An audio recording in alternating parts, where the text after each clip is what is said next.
ഞാൻ ഇന്നിവിടെ ഒരു ബൗൾ അരിക്കുള്ള കിണ്ണത്തപ്പം ഉണ്ടാക്കാൻ പോവാണ്. അപ്പോൾ ഒരു ബൗൾ അരി ഇട്ടിട്ടുണ്ട് മിക്സിയുടെ ജാറിലേക്ക്. അത് കഴിഞ്ഞ് ഒരു ബൗള് അതേ ബൗളിൽ തന്നെ തേങ്ങ. നമുക്ക് ചെറിയ ജീരകം 2-3 ഏലയ്ക്ക, ഒരു ഗ്രാമ്പ് ഇട്ട് കൊടുക്കാം. 3 അച്ച് വെല്ലം, ഇത് കല്ലില്ലാത്ത വെല്ലമാണ്. ഇട്ടിട്ട് കുറച്ച് വെള്ളം ഒഴിച്ചിട്ട് നമുക്ക് അരച്ചെടുക്കാം കേട്ടോ. നല്ലപോലെ പേസ്റ്റായിട്ട് അരച്ചെടുക്കാം. അപ്പോൾ കിണ്ണത്തപ്പത്തിനുള്ള അരപ്പരച്ചെടുത്തിട്ടുണ്ട്. നമുക്ക് പാത്രത്തിലേക്ക് ഒഴിച്ച് വയ്ക്കും. ഒരു 4 മണിക്കൂർ ഒഴിച്ച് വയ്ക്കും, എടുത്ത് വയ്ക്കാം കേട്ടോ. ഞാൻ അതിൽ അപ്പസോഡയോ ഒന്നും ഇടണില്ല, പൗഡറോ ഒന്നും ഇടണില്ല. ഞാൻ അടുപ്പിൽ വെച്ചിട്ടുണ്ട് പാത്രം, വെള്ളം ഒഴിച്ച് അടിയിൽ പാത്രം വെള്ളം ഒഴിച്ചിട്ട് ഇതിൽ ഒരു തരി ഉപ്പിട്ടിട്ടുണ്ട്.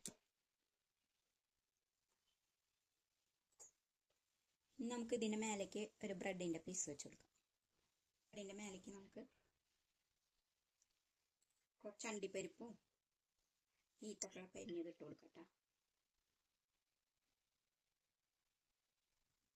ഇനി അതൊന്ന് കുറച്ച് വെന്ത് വരുമ്പോൾ നമുക്ക് മൂടി വെക്കാം.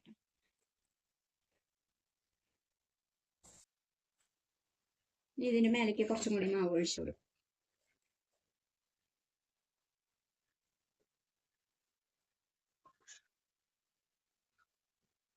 മൂടി വെക്കാം. അപ്പൊ നമുക്ക് ബാക്കി മാവും കൂടി ഒഴിച്ചു കൊടുക്കാം.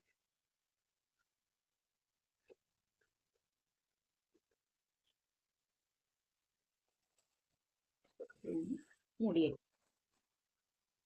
അപ്പോൾ ഒന്ന് ഇതോടെ കുത്തി നോക്കാം, വെന്തിട്ടുണ്ട് കേട്ടോ.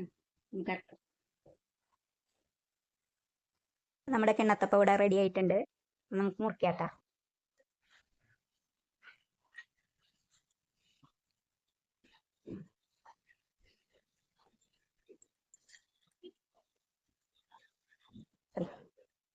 മറിച്ചിട്ടുള്ളൂ. അപ്പോൾ ഇതേപോലെ എല്ലാവരും ഉണ്ടാക്കി നോക്കുക, നല്ല ടേസ്റ്റാണ്. ലൈക്ക് ചെയ്യുക, ഷെയർ ചെയ്യുക, സബ്സ്ക്രൈബ് ചെയ്യുക കേട്ടോ. ഫീഡ്ബാക്ക് അറിയിക്കണേ.